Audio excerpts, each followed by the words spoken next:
Assalamualaikum warahmatullahi wabarakatuh. Selamat malam, sugeng dalu teman-teman semuanya. Saat ini saya sedang berada di gardu atau mungkin bahasa kerennya base camp atau markasnya teman-teman Putra Pandawa. Jadi di sini kalau malam biasanya pemuda-pemudi pada ngumpul, kemudian ngobrol jagongan tentang hidup, tentang pekerjaan, tentang cinta, mungkin apa saja. Jadi saya senang banget bisa diterima di sini. Nah, 30 tahun yang lalu saya juga dilahirkan di sini. Jadi ini adalah tanah kelahiran saya di sebuah dusun kecil bernama Selogono, Kelurahan Girimargo, Kecamatan Miri, Kabupaten Sragen. Dan teman-teman dari Putra Pandawa menyiapkan ini semuanya, dan mudah-mudahan ini bisa menjadi hal yang baik untuk kita semuanya. Nah, biar pas atau biar lengkap, ternyata malam hari ini saya juga kedatangan seorang narasumber, dan ini teman saya sendiri, teman dolan lah, teman sejak kecil, teman ngaji, teman main bola, teman ciblon. Pernah ciblon nggak mas dulu mas? Ciblon tuh mandi di kali. Nah, kebetulan di sebelah barat kampung ini ada kali, itu ada sungai. Nah, kita dulu waktu kecil ciblonan gitu. Nah, urung burik kulitnya urung mulih mas ya waktu itu ya. Nah, tapi uniknya kita beda nasib. Saya menjadi orang biasa saja. Nah, teman saya ini menjadi orang yang luar biasa. Nah, selamat malam Mas Wahyu. Selamat malam Mas Dona. Biar akrab kita manggilnya bro atau guys atau piye iki? Apa penae? Bro karo sis. Kita anu aja ya, ben tambah akrab bro ya, oleh Mas ya oleh ya. Yeah. Jadi gini teman-teman, Mas Wahyu ini mungkin belum banyak yang tahu kalau profesinya beliau itu ada sekarang dosen, kemudian menjadi pegawai negeri juga, dan aktif di banyak organisasi. S1 dan S2-nya mengambil keperawatan, benar Mas ya? Yeah. Kemudian sekarang beliau sedang menempuh S3. Bayangkan, mungkin kalau ukurannya, maaf ya, wong desa itu kan sudah bisa kuliah S1 aja itu udah luar biasa. Soalnya kameramen saya itu aja S1 nggak lulus-lulus. Nah, ini Mas Wahyu sudah menempuh S1, kemudian S2, dan sekarang sedang menempuh S3. Nah, untuk ukuran wong desa atau mungkin bahkan mungkin di Kecamatan Mir atau Kecamatan Gemolong, ini baru satu-satunya Mas orang yang bercita-cita atau mungkin punya passion yang kuat di dunia akademisi. Nah, pertanyaan awalnya gini Mas Wahyu, Anda tadi sudah menempuh S1, S2, S3, kemudian menjadi dosen, kemudian pegawai negeri juga. Nah, dari seabrek aktivitas jenengan ini bagaimana jenengan melakoninya biar ya semuanya seimbang, semuanya berjalan lancar gitu, gimana Mas? Baik, Mas Dona. Terima kasih sebelumnya ya sudah bisa berkumpul di mana lagi namanya? Putra Pandawa. Iya. Di Selogono ini. Jadi untuk menyelaraskan apa tadi? Ketiga kesibukan pekerjaan yang sibuk tadi. Jadi kita memang harus kita harus memiliki manajemen diri yang baik. Jadi kapan waktunya sekolah, kapan waktunya harus menyelesaikan tugas di pekerjaan, kapan harus mengerjakan tugas di sekolahan. Dan itu memang dari diri sendiri ya, nggak bisa dipaksakan. Dulu kecil disuruh belajar, Wahyu kudu sinau gitu. Tapi sekarang nggak bisa. Kenapa? Karena itu kebutuhan kita sendiri gitu loh. Sadar diri Benar. Karena kalau kita disuruh terus lama-lama akan bosan. Apalagi zaman seperti sekarang, wabah corona ada di sini, anak sekolah pada bermain kosan kemari, susah untuk belajar. Seperti itu nggak bisa dipaksakan ya. Jadi memang anak itu belajar itu natural gitu loh ya. Berarti kuncinya memanage diri, bagaimana ini belajar ini sudah menjadi kebutuhan lagi, bukan hanya sekedar formalitas tok gitu kan. Benar, maksudnya. Yeah. Oke, gini Mas Wahyu, saya tadi tetap aja masih S3 itu menurut saya kan sesuatu yang sangat di luar jangkauan itu. Sebenarnya motivasi Anda itu apa tuh kok? Kalau S2 oke lah, kita masih bisa lihat orang-orang di sini bisa menempuh S2 mungkin menjadi kepala sekolah. Tapi kalau S3 terus apa sebenarnya motivasi Anda untuk menempuh S3 ini? Kalah dengan Samsung ya, Samsung sama S7 ya. Jadi kalau S3 sebenarnya motivasinya apa ya? Kayak berasa sedang diwawancara direktur saya rasa. Apa motivasi Anda masuk ke perusahaan kami gitu kan? Motivasinya apa ya? Kan yang pertama tuntutan ya. Sekarang kita sebagai guru ya, kalau di pendidikan menengah dan dasar namanya guru, sama halnya dengan itu. Cuma kita dituntut untuk bisa mengembangkan diri semaksimal mungkin. Kenapa gitu? Karena yang nanti akan menerima ilmu kita itu orang-orang yang nantinya akan siap untuk terjun ke dunia kerja. Nah, kalau kita nggak bisa mengembangkan diri secara maksimal, mereka pun juga akan nggak berkutik di dunia kerja itu ya. Jadi mereka hanya mendapatkan apa yang saat itu didapatkan. Sedangkan kita di dunia yang di era global ini sangat berkembang pesat. Setiap harinya selalu ada ilmu-ilmu yang baru, setiap hari ada isu-isu yang baru. Kalau kita hanya stuck atau berhenti pada suatu posisi, kita nggak bisa berkembang dan tidak bisa memberikan kepada peserta didik untuk siap menghadapi tantangan-tantangan ke depan. Seperti itu. Ini Mas, tadi jenengan backgroundnya S1, S2 kan mengambil keperawatan, kemudian S3-nya menempuh kedokteran dan kesehatan. Ini kan kita masih dalam masa pandemi. Saya kan orang awam nih, nggak mudeng sama sekali tentang COVID-19. Nah, kalau dari kacamata dunia kesehatan, sebenarnya corona atau COVID-19 ini spesies apa sih Mas? Monggo, jangan jelaskan. Baik, sering ya sudah di TV banyak sampai kita bosan mendengarkan terkait corona. Tapi memang penting bahasa-bahasa yang membumi atau bahasa-bahasa yang merakyat itu mungkin lebih bisa dipahami dan bisa mendisiplinkan apa yang diinginkan oleh pemerintah.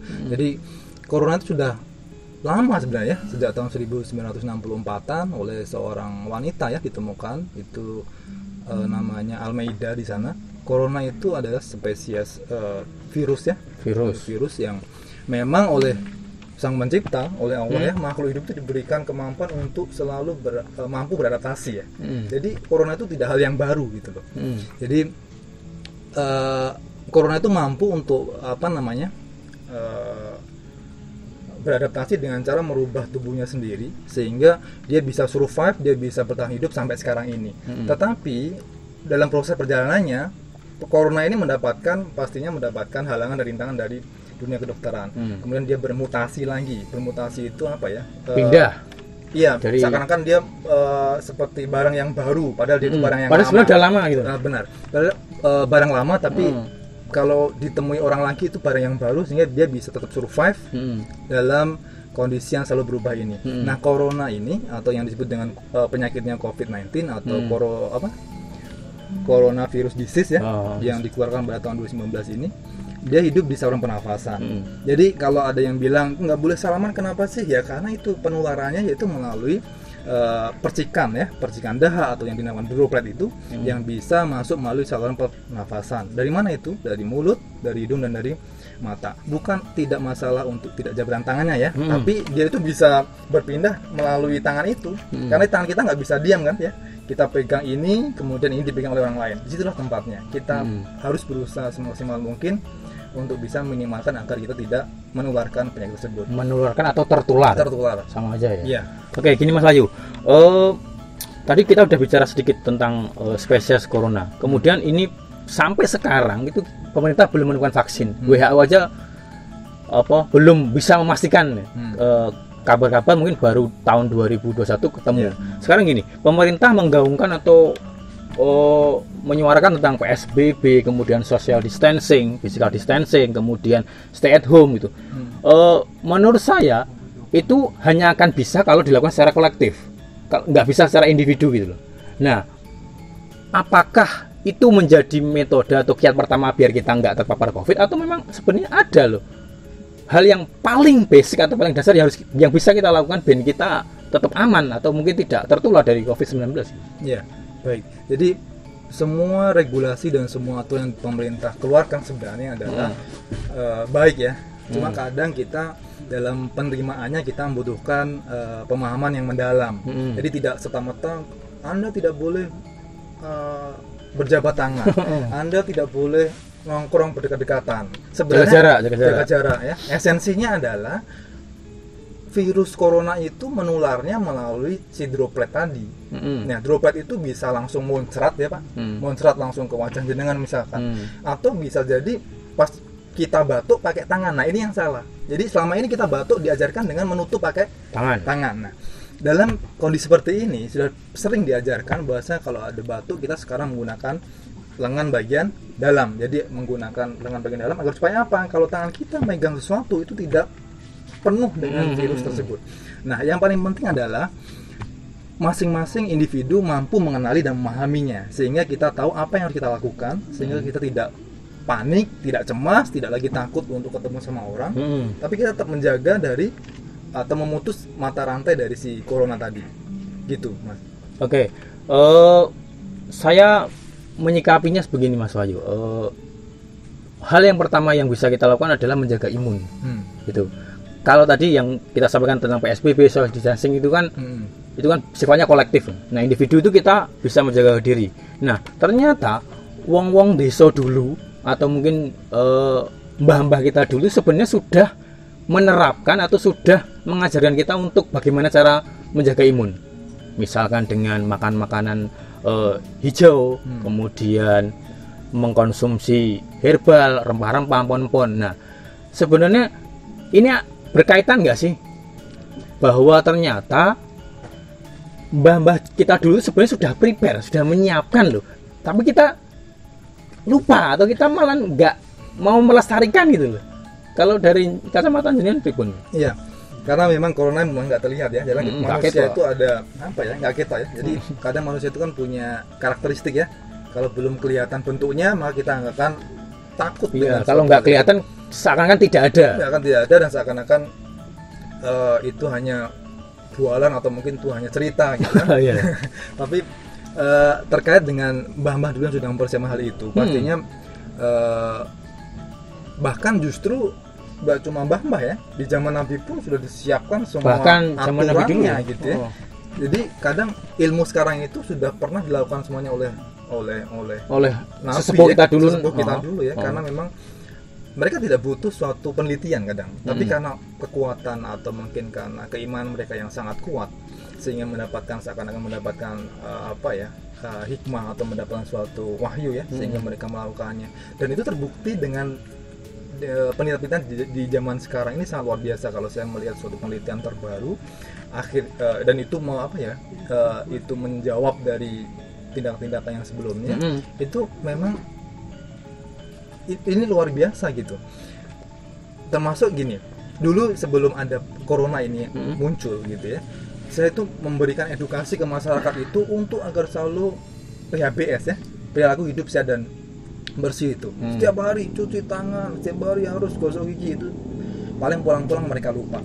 Nah, dengan adanya virus corona ini, hikmahnya yaitu mereka ingat lagi, kemudian mereka melakukan lagi kan gitu. Jadi kadang sesuatu diturunkan oleh Sang Pencipta itu ternyata ada hikmah di lain itu ya. Jadi mereka sekarang mau nggak mau pakai masker, mau nggak mau mereka cuci tangan. Mau nggak mau ya. Dan kita yang berpuluh-puluh tahun ngajari cuci tangan harus seperti ini, nggak pernah digubris sama mereka. Nah, dari sini mungkin ada positif dan negatifnya dari wabah ini ya. Jadi menurut saya, kalau saya sih semuanya diambil positifnya agar supaya memang seperti apa yang kita pikirkan gitu. Ya. Berarti ternyata jangan-jangan nih kalau kita mau menggali setiap peristiwa selalu ada hikmahnya kan Mas? Selalu ada hikmahnya. Oke. Gini Mas Wahyu, kita relax dulu sambil minum-minum dulu. Monggo. Kopi silakan ini ya. Kopi teh ini. Teh kayak Mas. Gulanya sidik. Pahit.